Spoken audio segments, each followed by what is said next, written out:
wouldn't have learned of this process were it not for the man that I'm about to introduce. Of course, the word genius is bandied about a lot these days, but I think most of us recognise it when we are truly in its presence, and we are about to be. Please welcome to the stage the founder of the David Lynch Foundation and a true genius, Mr. David Lynch.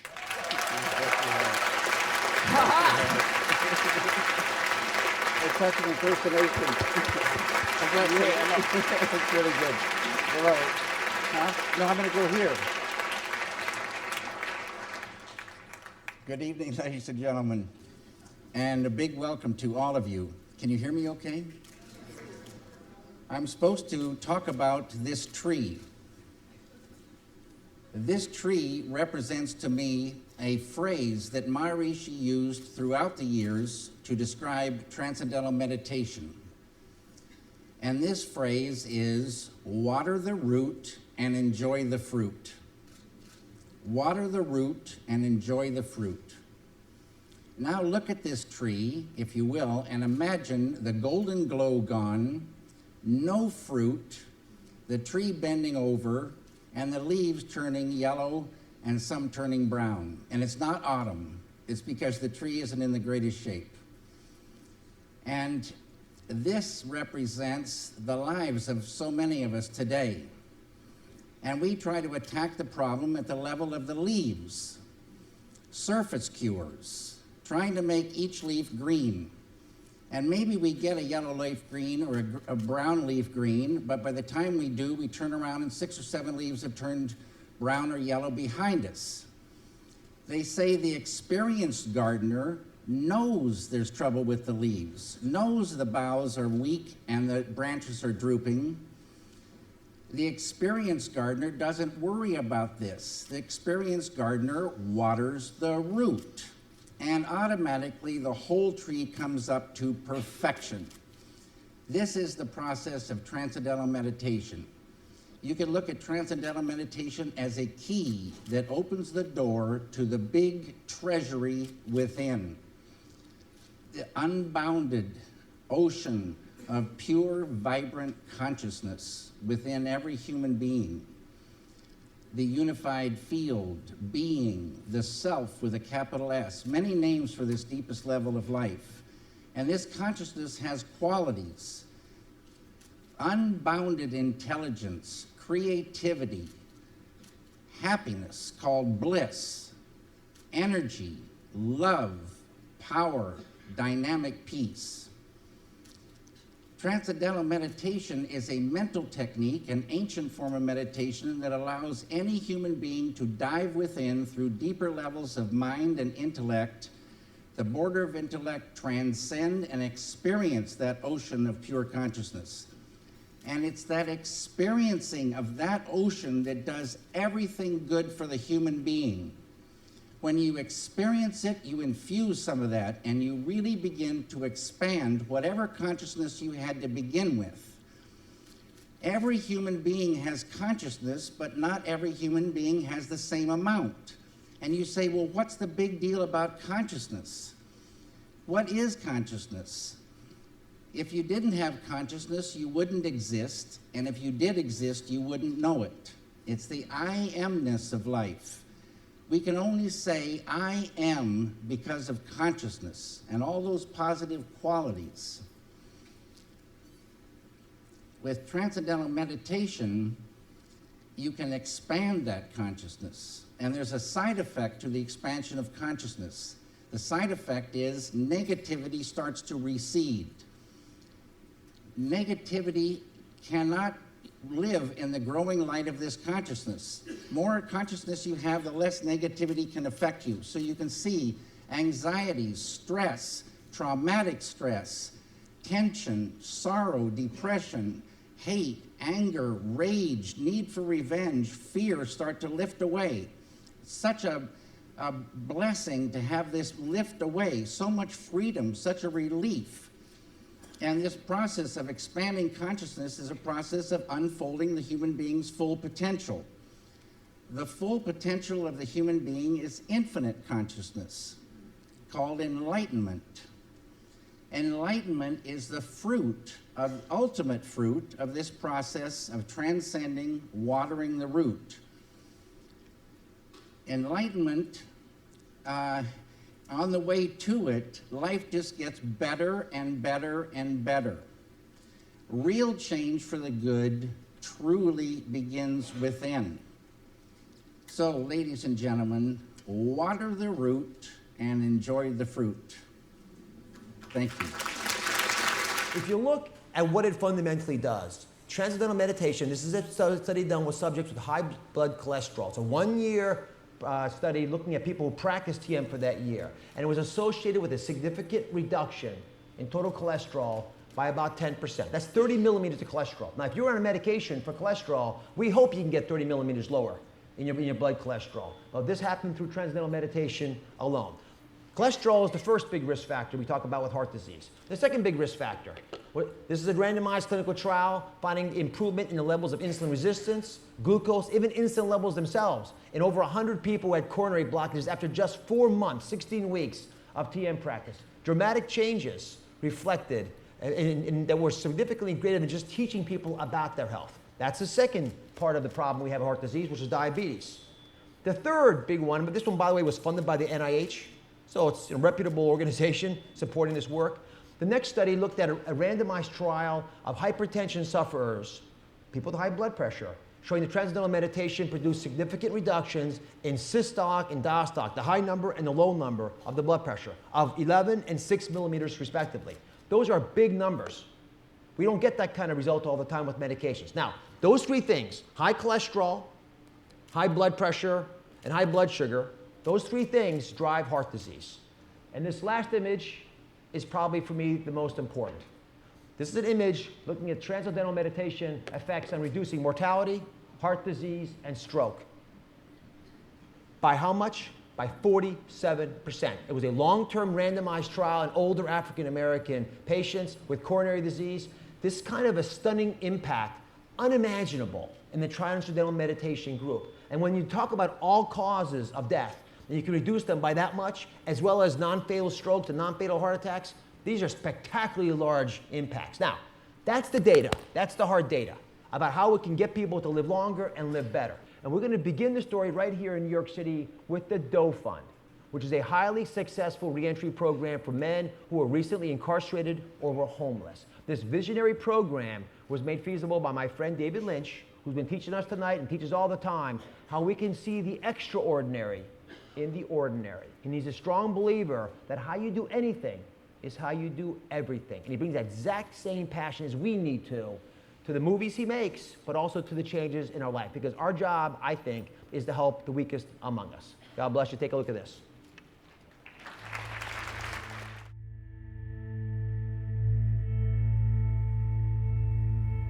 That lifestyle of being homeless, it's a very, very lonely, depressing. You're saying yes to a lot of things you want to say no to. You try to hide your true feelings out there. You know, you're not supposed to be living like this, but you're like trapped, you're like caught up.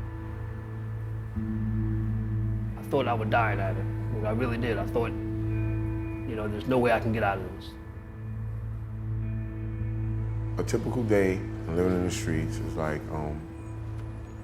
walking up and down, right? Nothing really to do, trying to find a way to get money, you know, to eat. Maybe you collect cans, or you beg for change, ask people for change, you know. Walking the streets all night and walking past restaurants, you know they threw food out and you're like so hungry. I was only eating out of garbage cans. It was terrible.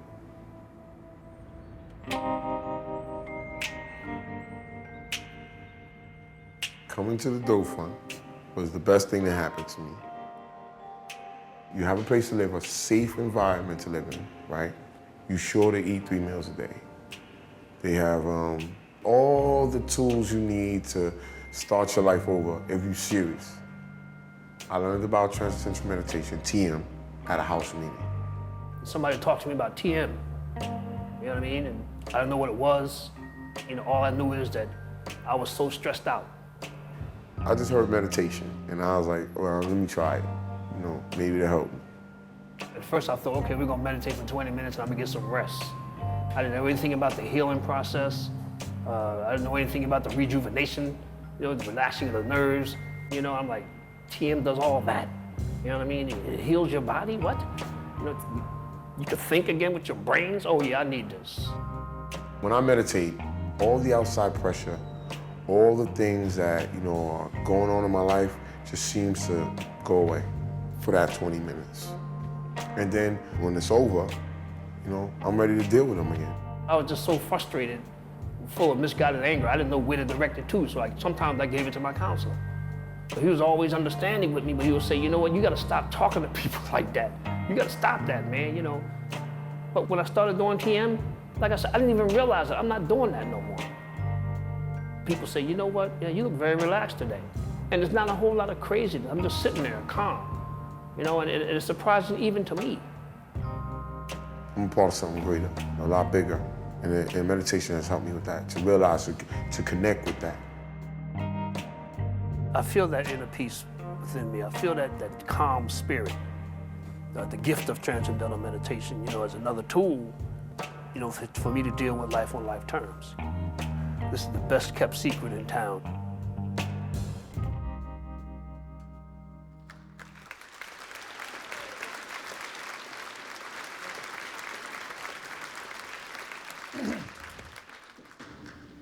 Good evening.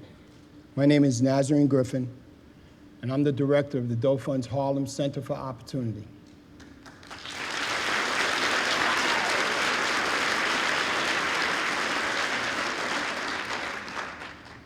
I'm a little nervous, right? A lot of people here. The Doe Fund is a program that helps men break the cycle of homelessness, addiction, and criminal recidivism through paid transitional work. I've been a program director for 15 years. I'm also a graduate of this program, having been homeless and addicted to drugs myself over 17 years ago. Craig Hall and John Buster, who you've seen in the video, are two of my guys. They're good men. There are thousands of them like that the Doe Fund has helped over the years. We do all we can to give these men the tools they need to live a better, a healthier, and a productive life, one that brings them happiness. Our core belief at the Doe Fund is that work works. Our men need a job, they need a home, and they need the ability to deal effectively with the changes and challenges that life throws at them. Stress is one of their biggest enemies. It keeps them down and it holds them back. And their lives are packed with stress, physical, emotional, and mental. Transcendental meditation is a remarkable tool. I know personally, from my own experience, how effective it can be. I was one of the first at the Doe Fund to learn how to meditate. And I quickly experienced many of the stress-reducing effects. I'm sharper, I'm calmer, and I used to go through Tylenol and Advil like candy. Not anymore. I can't even remember the last time I had a tension headache. For our men, though, meditation is much, much more than just getting rid of headaches and blood pressure. It makes a huge difference in their lives. It is essential for them, that it's an essential tool for them that they can use for the rest of their lives. Thank you, George and Harriet, for founding the Doe Fund. Thanks to Barbara Dalio, David Lynch, and Bobby Roth for bringing TM to us. And many thanks to all of you today for your support. You are helping change lives forever. Good evening. David, I wanted to offer my support and encouragement and these efforts to help children and veterans, anyone who needs the help to overcome stress through meditation.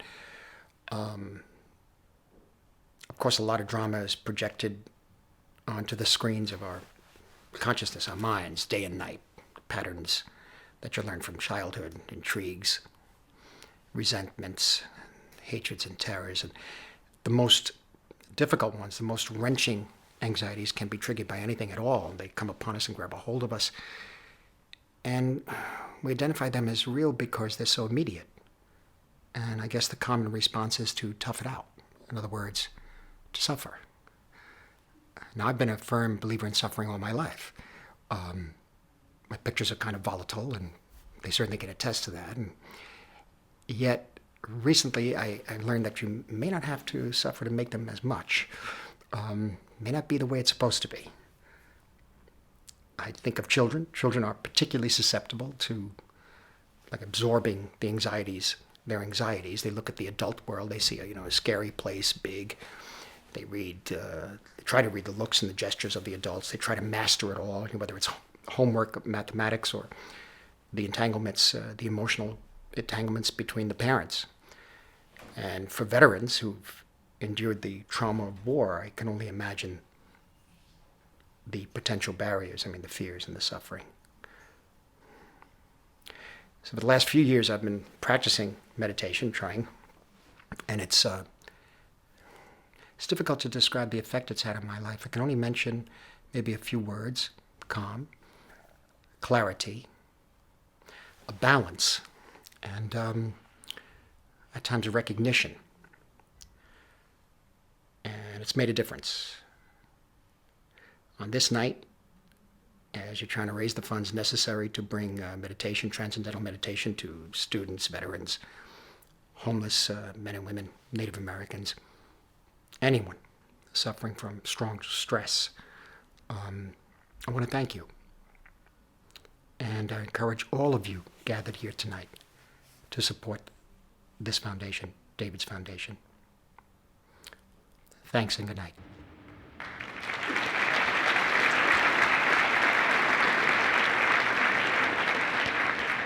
My name is Candy Crowley, and I'm a reporter. I have covered, thank you. I've covered U.S. servicemen and women in war zones. I have covered them at their bases, and I have covered them in their homes. And tonight I bring you some facts and a story. The story comes from interviews I did for a documentary. I talked with combat veterans from 5 wars, some living, as one described it, back and forth across the edge of crazy, and others, as one elderly vet put it, who just got on with it. The day I talked to him, he told me the story of the man he first killed, the first man he killed. They were alone, the two of them, and met up with each other in the jungle in the Philippines.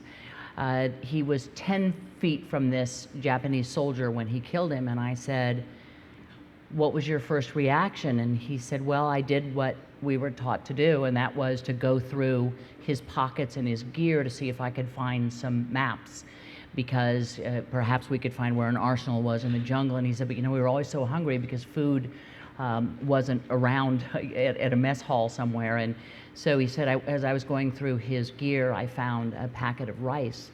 And so I sat down. He said, "I remember there was a river right where we were, and I sat down beside him and I ate his rice." I spent the whole day with him. He told me other stories of other men that he had killed and friends of his who had been killed. And I said, "And you just came back?" And he said, "I just came back and I got on with it." And I said, "And you never had any problems?" And he said, "Well, my wife, for a long time didn't like to be asleep with me because I thrashed in my sleep and I had nightmares." And then there was this long pause, and he sort of looked at me and he got really emotional, and he said, "You know what?" And I said, "What?" And he said, "I hate rice." We were 50 years past this experience. He had been married for about that long. He had children, he had grandchildren, and the thought of rice made him cry.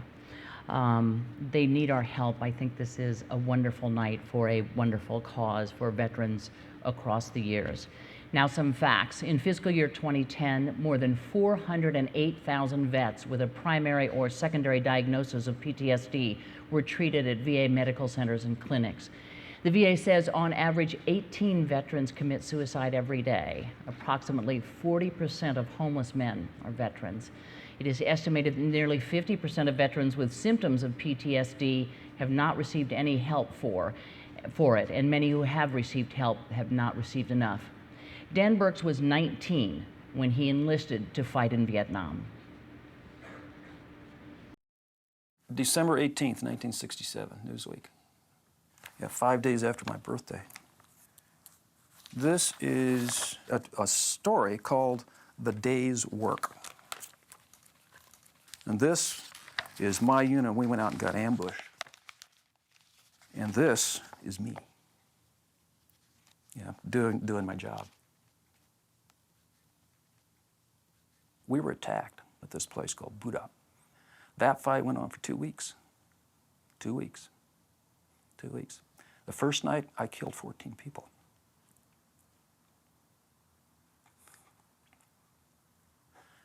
There were 2,500 of them and 250 of us. The next morning, in front of my fighting position, 18 of our men did.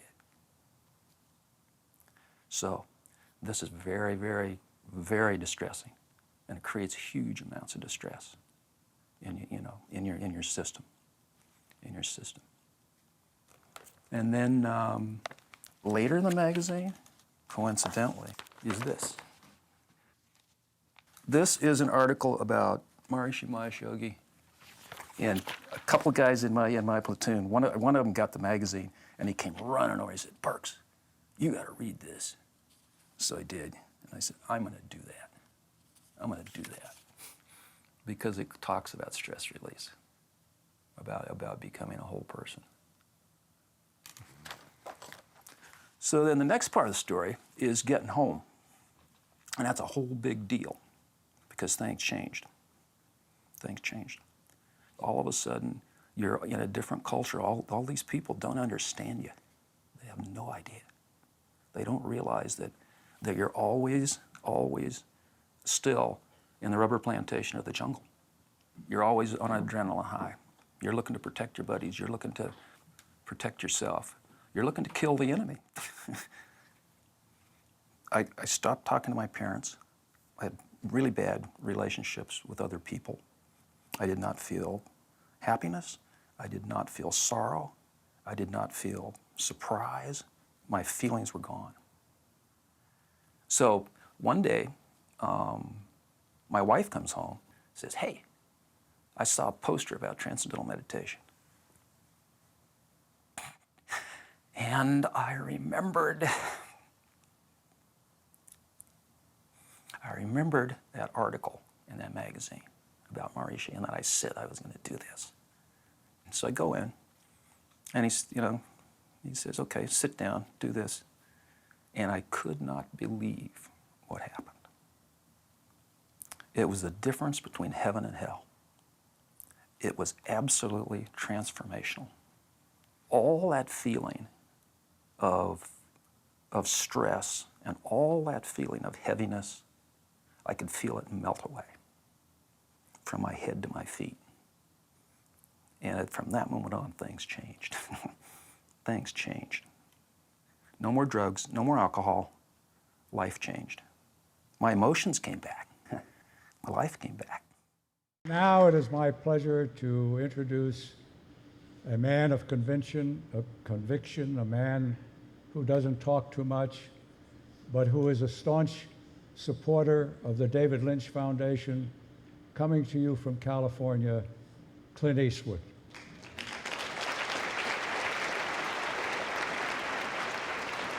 Well, good evening, David.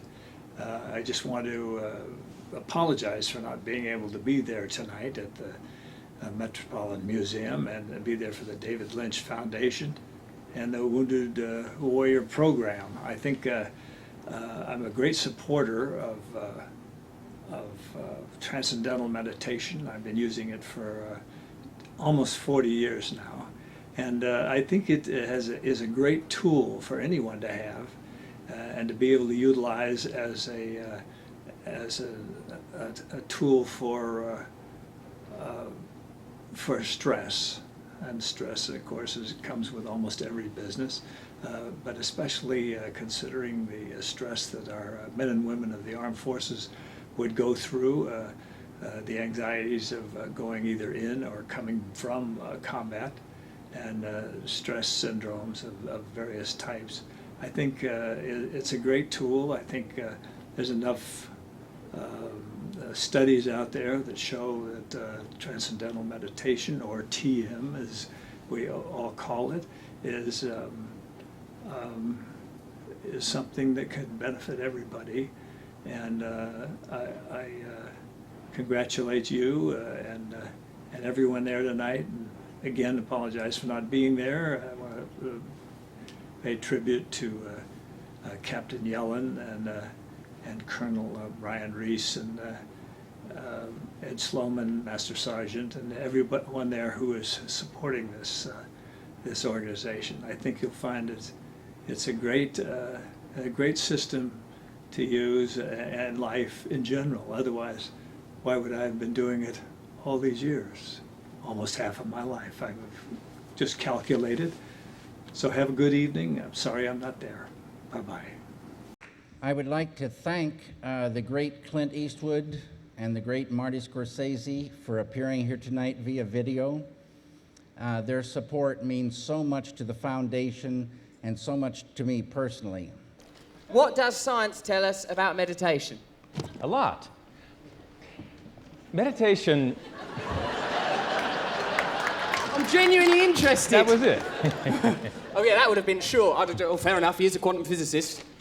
Meditation, properly understood, is a technique to turn the outwardly directed attention within, to experience deeper, quieter levels of thought, to go beyond the thinking process, to experience pure subjectivity, pure consciousness, the source of thought. Science says this meditative state is a fourth state of consciousness, distinct from waking, dreaming, sleeping. It's a state of very deep rest, deeper than sleep, and simultaneously a unique state of electrophysiological brain functioning. That means orderliness of brain functioning, maximum EEG coherence. And that's important because EEG coherence correlates with rising IQ, intelligence, creativity, learning ability, good looks, psychological stability, emotional maturity. Everything good about the mind depends on its orderly function. How are those neurological factors that you've just described palpable and tangible? How can you prove that? Simple tests for IQ that kids all take, that adults avoid. You can show that, university kids, for example, intelligence continues to rise. It rises in adults in elderly homes, and at that point, intelligence is not supposed to be increasing. After the age of, well, about your age, intelligence begins to shrink dangerously. 20? It's a cruel world. So the fact that anybody can start a process that increases orderly brain functioning, raises intelligence, creativity, learning ability, academic performance, moral reasoning, is an amazing tool for education. I'm very excited about this as an educator. I've noticed my moral reasoning has gone through the bloody roof since I started meditating. I'm so morally reasonable, sometimes I don't leave the house. What does the transcendental element of transcendental meditation mean, please, Doctor? The transcendental is important because it's not about thinking or concentrating or contemplating or visualizing or any kind of intention, any kind of effort. It's about slipping beyond thought to the experience of the source of thought, which is being, pure subjectivity, pure wakefulness. So when that happens, the awareness, which is normally sharply localized, and the harder we concentrate, the more sharply, narrowly focused the awareness is, starts to relax and expand and relax and expand, and then boom, unbounded. Then you get a burst of EEG coherence, and then when that becomes stabilized, orderliness of brain function becomes color fast, permanent. So just in simplistic laymanistic terms, that initial focus on the mantra gives you access to a broader consciousness. It's not the focus on the mantra, it's the fading of the mantra, which is part of the process. It's an ancient trick. It happens automatically. It's gone. And when it's gone, you are no longer localized. You are unbounded. It's that unbounded awareness subjectively that gives the global EEG coherence, orderliness of brain functioning. So it's not really about concentrating on a mantra, it's about transcending the mantra. I understand. Is there a religious or a doctrinaire component to this system?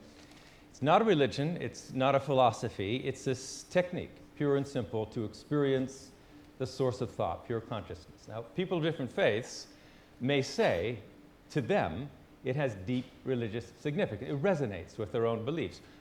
Many religious faiths, spiritual traditions, believe in the fundamental unity of life, which is now a scientific fact, the fundamental unity at the basis of the diversity of the universe. That's what the unified field is, but you knew that. Transcendental I meditation. did actually, because I looked at that tree drawing. That's it. That's it. Like there is unified, all being is at the source of diversity. Yeah, the basis of diversity. So the diversity on this level: molecular, less atomic, less nuclear, less subnuclear, and then one. The force is all unified. That's the unified field, the fulfillment of Einstein's dream. The superstring revolution, which hit the UK, I understood, it hit here, and since then... nuts for superstring over there. It's like Beatlemania all over again. You could say that the long-term result of meditation is living the scientific truth of the unity of life, experiencing it momentarily, and then stabilizing it and living the unity of humanity as a living reality in daily life. And that's what David Lynch was talking about: enlightenment, higher states of consciousness. This question, Doctor, it seems a bit aggressive, but I assure you it was given to me by Bobby Roth, who is a good man. This is not, like, I'm not improvising these questions, that's why I've got this thing. You are a quantum physicist. It begins with a statement, that's irrefutable, we've already established that. What are you doing talking about meditation? Seems aggressive, but that's the question. Since Einstein, physics has been about discovering the fundamental unity at the basis of the surface diversity of the universe. You dig beneath the molecular, atomic, nuclear, and these big particle accelerators to discover the unity deep at the core of physical reality. Meditation is a subjective means of experiencing that same fundamental unity of life. And that fundamental experience transforms the brain. It transforms the physiology as well. But really, it's the same unity from the perspective of modern physics that is experienced subjectively in the meditative state of pure consciousness. I really like that. I really like it when things in the world of physics seem to be replicated in the spiritual world, that there is a presumed oneness between us all as spiritual beings, and this appears to be mirrored by the physical world, that we are all one, that separation is an illusion, that conflict is unnecessary. It's like we're having a go at ourselves, like sort of a war between nations, like chewing your own foot off. Like that. Don't try and mug me off, mate. I do this for a living. I don't come round your house and try and split atoms. Right, so I think now there's a scientific element to our understanding. I think that, is there anything else that you think we should add, or has this been perhaps the best interview you've ever encountered? One thing, and that is, I'm an educator. I'm really excited about the application of this for kids. Because school, you spend so many years there, and you wonder what it's for, but it's really ultimately for the full development of mind, body, and behavior. The addition of 20 minutes experiencing the unbounded self, developing the brain, actually developing intelligence, creativity, harnessing the full potential of the brain, that's what education should do. You add this to education, the transformation in the schools is unbelievable. So last year we launched at Radio City Music Hall a tech program to teach 1 million at-risk kids. We've done 120,000. Since then, 350 schools have incorporated this into the curriculum here and all over the world. It's going to be soon a very different world. And this is the wave of the future. The goal of our foundation is to get there sooner rather than later. And with the help of everybody here, we will really achieve meditation, full potential, all over the world. And that's what we're about. And thank you very much. Thank you, Dr. John Hagelin.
I'd like to thank all the great people that have appeared on this stage tonight.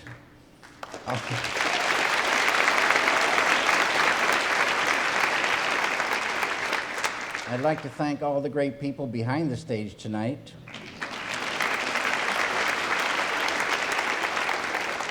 And I'd like to thank all of you for being here. Now let's go enjoy dinner together. Thank you very much.